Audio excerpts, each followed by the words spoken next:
बिल्वाष्टकम्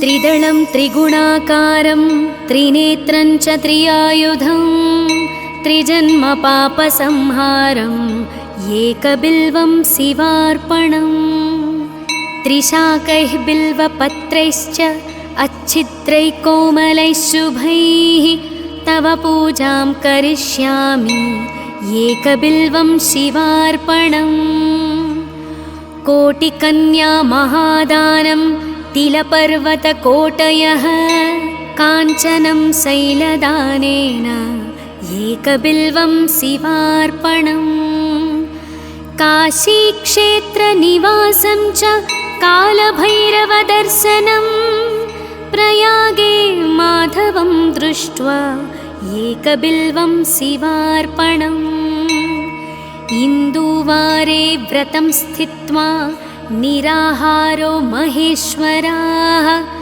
नक्तं हौष्यामि देवेश एकबिल्वं शिवार्पणम् रामलिङ्गप्रतिष्ठा च वैवाहिककृतं तथा तटाकानि च सन्तानम् एकबिल्वं शिवार्पणम् अखण्डबिल्वपत्रं च आयुधं शिवपूजनं कृतं नाम सहस्रेण एकबिल्वं शिवार्पणम् उमया सह देवेश नन्दिवाहनमेव च भस्मलेपन सर्वाङ्गम् एकबिल्वं शिवार्पणम् सालग्रामेषु विप्राणां तटाकं दशकूपयोः यज्ञकोटिसहस्रस्य एकबिल्वं शिवार्पणम्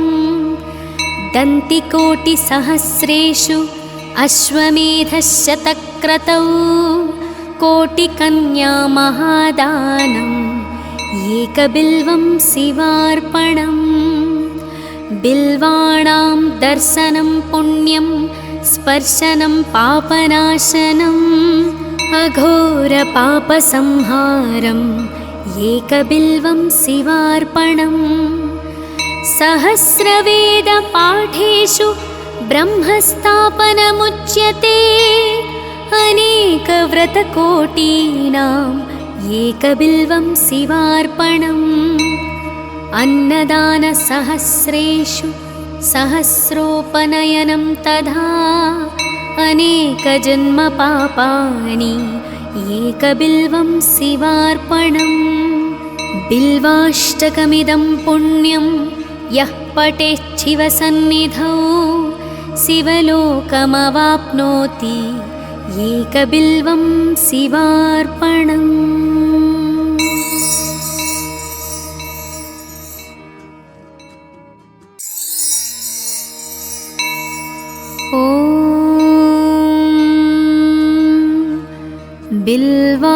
बिल्वाष्टकम् त्रिदलं त्रिगुणाकारं त्रिनेत्रं च त्रियायुधं त्रिजन्मपापसंहारम् एकबिल्वं शिवार्पणम् त्रिशाकैः बिल्वपत्रैश्च अच्छिद्रैः कोमलैः शुभैः तव पूजां करिष्यामि एकबिल्वं शिवार्पणम् कोटिकन्या महादानं तिलपर्वतकोटयः काञ्चनं शैलदानेन एकबिल्वं शिवार्पणम् काशीक्षेत्रनिवासं च कालभैरवदर्शनं प्रयागे माधवं दृष्ट्वा एकबिल्वं शिवार्पणम् इन्दुवारे व्रतं स्थित्वा निराहारो महेश्वराः नक्तं हौष्यामि देवेश एकबिल्वं शिवार्पणम् रामलिङ्गप्रतिष्ठा च वैवाहिककृतं तथा तटाकानि च सन्तानम् एकबिल्वं शिवार्पणम् अखण्डबिल्वपत्रं च आयुधं शिवपूजनं कृतं नाम सहस्रेण एकबिल्वं शिवार्पणम् उमया सह देवेश नन्दिवाहनमेव च भस्मलेपन सर्वाङ्गम् एकबिल्वं शिवार्पणम् सालग्रामेषु विप्राणां तटाकं दशकूपयोः यज्ञकोटिसहस्रस्य एकबिल्वं शिवार्पणम् दन्तिकोटिसहस्रेषु अश्वमेधशतक्रतौ कोटिकन्या महादानम् एकबिल्वं शिवार्पणम् बिल्वाणां दर्शनं पुण्यं स्पर्शनं पापनाशनम् अघोरपापसंहारम् एकबिल्वं शिवार्पणम् सहस्रवेदपाठेषु ब्रह्मस्थापनमुच्यते अनेकव्रतकोटीनाम् एकबिल्वं शिवार्पणम् अन्नदानसहस्रेषु सहस्रोपनयनं तथा अनेकजन्मपापानि एकबिल्वं शिवार्पणम् बिल्वाष्टकमिदं पुण्यं यः पठेच्छिवसन्निधौ शिवलोकमवाप्नोति एकबिल्वं शिवार्पणम्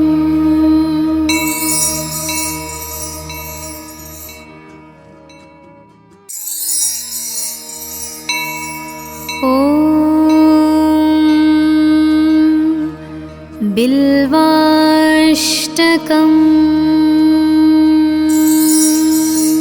त्रिदलं त्रिगुणाकारं त्रिनेत्रं च त्रियायुधं त्रिजन्मपापसंहारम् एकबिल्वं शिवार्पणम् त्रिशाकैः बिल्वपत्रैश्च अच्छिद्रैः कोमलैः शुभैः तव पूजां करिष्यामि एकबिल्वं शिवार्पणम् कोटिकन्या महादानं तिलपर्वतकोटयः काञ्चनं शैलदानेन एकबिल्वं शिवार्पणम् काशीक्षेत्रनिवासं च कालभैरवदर्शनं प्रयागे माधवं दृष्ट्वा एकबिल्वं शिवार्पणम् इन्दुवारे व्रतं स्थित्वा निराहारो महेश्वराः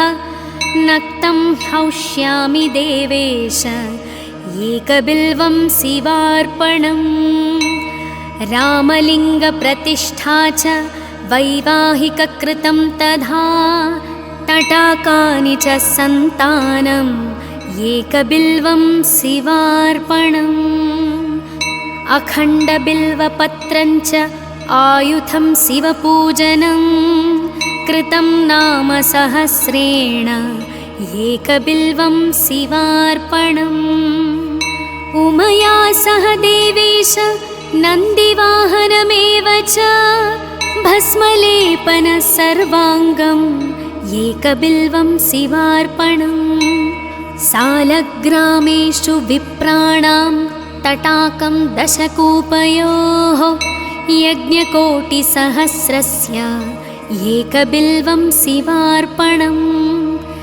दन्तिकोटिसहस्रेषु अश्वमेधशतक्रतौ कोटिकन्या महादानम् एकबिल्वं शिवार्पणम् बिल्वाणां दर्शनं पुण्यं स्पर्शनं पापनाशनम् अघोरपापसंहारम् एकबिल्वं शिवार्पणम् सहस्रवेदपाठेषु ब्रह्मस्थापनमुच्यते अनेकव्रतकोटीनाम् एकबिल्वं शिवार्पणम् अन्नदानसहस्रेषु सहस्रोपनयनं तथा अनेकजन्मपापानि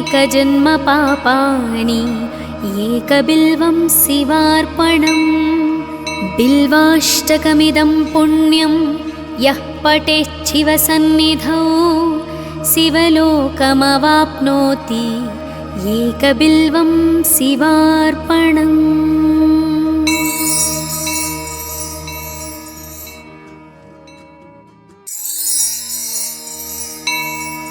ॐ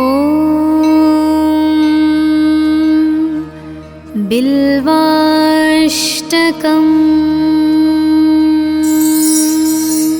त्रिदलं त्रिगुणाकारं त्रिनेत्रं च त्रियायुधं त्रिजन्मपापसंहारम् एकबिल्वं शिवार्पणम्। त्रिशाकैः बिल्वपत्रैश्च अच्छिद्रैः कोमलैः शुभैः तव पूजां करिष्यामि एकबिल्वं शिवार्पणम्। कोटिकन्या महादानं तिलपर्वतकोटयः काञ्चनं शैलदानेन एकबिल्वं शिवार्पणम्। काशीक्षेत्रनिवासं च कालभैरवदर्शनं प्रयागे माधवं दृष्ट्वा एकबिल्वं शिवार्पणम्। इन्दुवारे व्रतं स्थित्वा निराहारो महेश्वराः नक्तं हौष्यामि देवेश एकबिल्वं शिवार्पणम्। रामलिङ्गप्रतिष्ठा च वैवाहिककृतं तथा तटाकानि च सन्तानम् एकबिल्वं शिवार्पणम्। अखण्डबिल्वपत्रं च आयुधं शिवपूजनं कृतं नाम सहस्रेण एकबिल्वं शिवार्पणम्। उमया सह देवेश नन्दिवाहनमेव च भस्मलेपन सर्वाङ्गम् एकबिल्वं शिवार्पणम्। सालग्रामेषु विप्राणां तटाकं दशकूपयोः यज्ञकोटिसहस्रस्य एकबिल्वं शिवार्पणम्। दन्तिकोटिसहस्रेषु अश्वमेधशतक्रतौ कोटिकन्या महादानम् एकबिल्वं शिवार्पणम्। बिल्वाणां दर्शनं पुण्यं स्पर्शनं पापनाशनम् अघोरपापसंहारम् एकबिल्वं शिवार्पणम्। सहस्रवेदपाठेषु ब्रह्मस्थापनमुच्यते अनेकव्रतकोटीनाम् एकबिल्वं शिवार्पणम्। अन्नदानसहस्रेषु सहस्रोपनयनं तथा अनेकजन्मपापानि एकबिल्वं शिवार्पणम्। बिल्वाष्टकमिदं पुण्यं यः पठेच्छिवसन्निधौ शिवलोकमवाप्नोति एकबिल्वं शिवार्पणम्।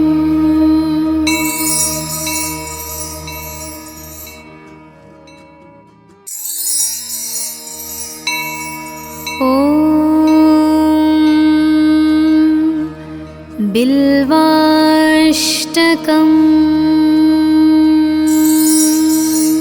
त्रिदलं त्रिगुणाकारं त्रिनेत्रं च त्रियायुधं त्रिजन्मपापसंहारम् एकबिल्वं शिवार्पणम्।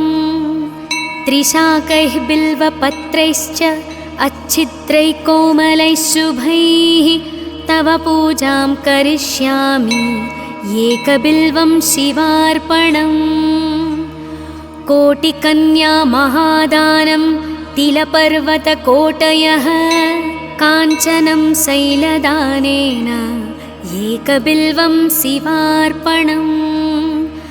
काशीक्षेत्रनिवासं च कालभैरवदर्शनं प्रयागे माधवं दृष्ट्वा एकबिल्वं शिवार्पणम्।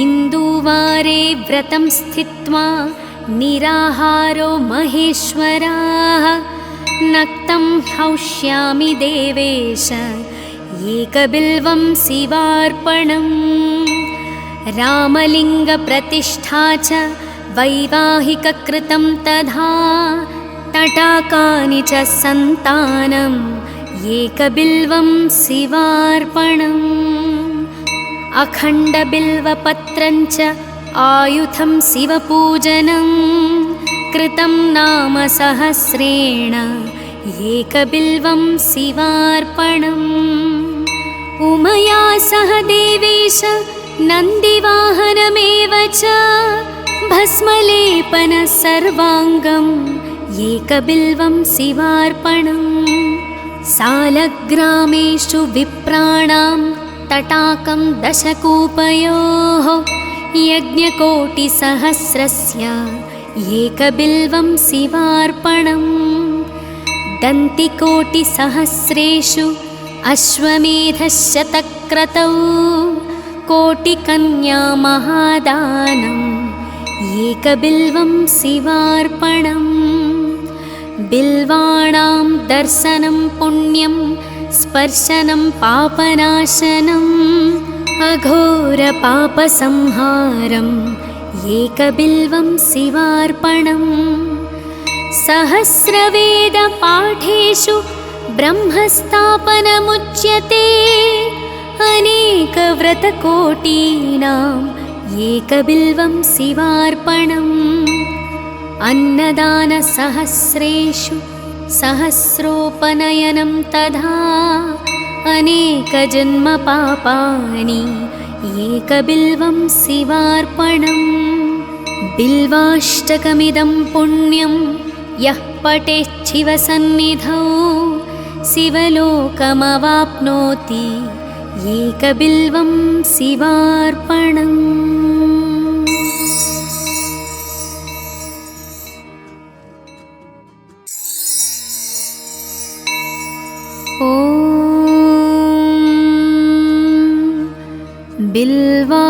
बिल्वाष्टकम् त्रिदलं त्रिगुणाकारं त्रिनेत्रं च त्रियायुधं त्रिजन्मपापसंहारम् एकबिल्वं शिवार्पणम् त्रिशाकैः बिल्वपत्रैश्च अच्छिद्रैः कोमलैः शुभैः तव पूजां करिष्यामि एकबिल्वं शिवार्पणम् कोटिकन्या महादानं तिलपर्वतकोटयः काञ्चनं शैलदानेन एकबिल्वं शिवार्पणम् काशीक्षेत्रनिवासं च कालभैरवदर्शनं प्रयागे माधवं दृष्ट्वा एकबिल्वं शिवार्पणम् इन्दुवारे व्रतं स्थित्वा निराहारो महेश्वराः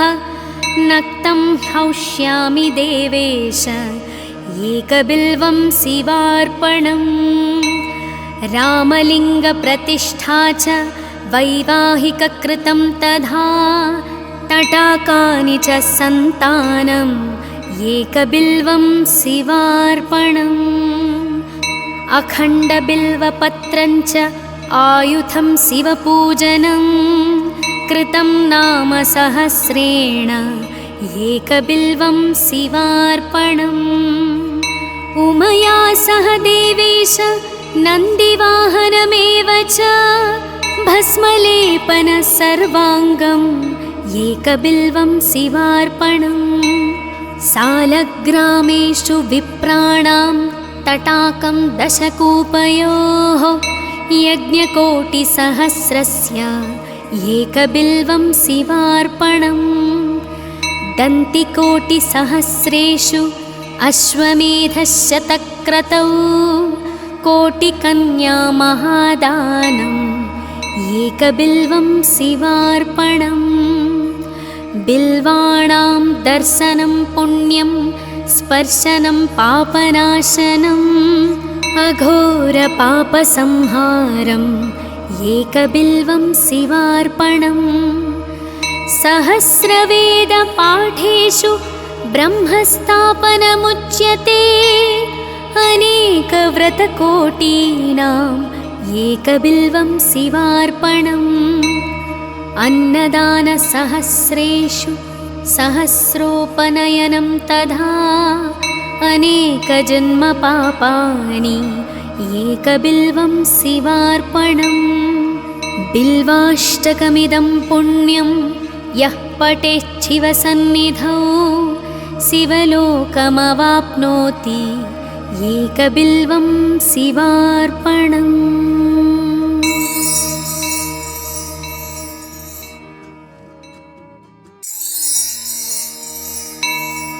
ॐ बिल्वाष्टकम्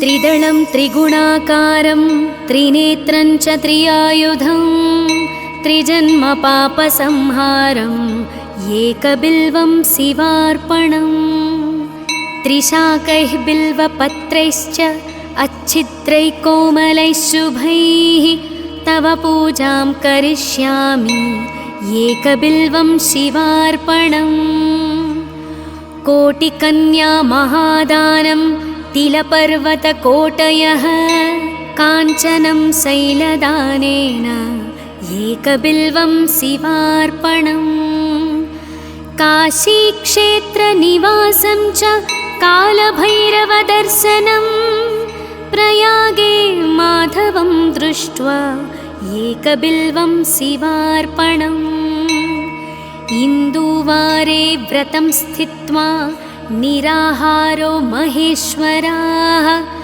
नक्तं हौष्यामि देवेश एकबिल्वं शिवार्पणम् रामलिङ्गप्रतिष्ठा च वैवाहिककृतं तथा तटाकानि च सन्तानम् एकबिल्वं शिवार्पणम् अखण्डबिल्वपत्रं च आयुधं शिवपूजनं कृतं नाम सहस्रेण एकबिल्वं शिवार्पणम् उमया सह देवेश नन्दिवाहनमेव च भस्मलेपन सर्वाङ्गम् एकबिल्वं शिवार्पणम् सालग्रामेषु विप्राणां तटाकं दशकूपयोः यज्ञकोटिसहस्रस्य एकबिल्वं शिवार्पणम्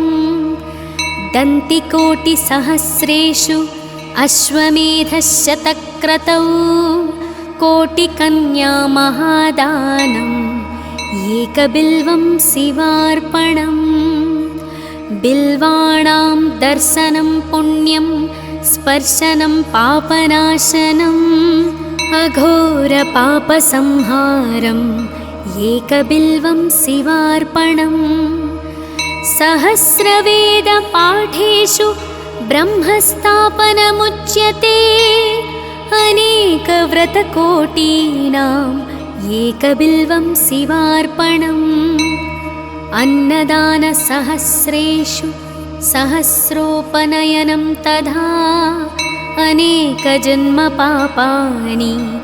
एकबिल्वं शिवार्पणम् बिल्वाष्टकमिदं पुण्यं यः पठेच्छिवसन्निधौ शिवलोकमवाप्नोति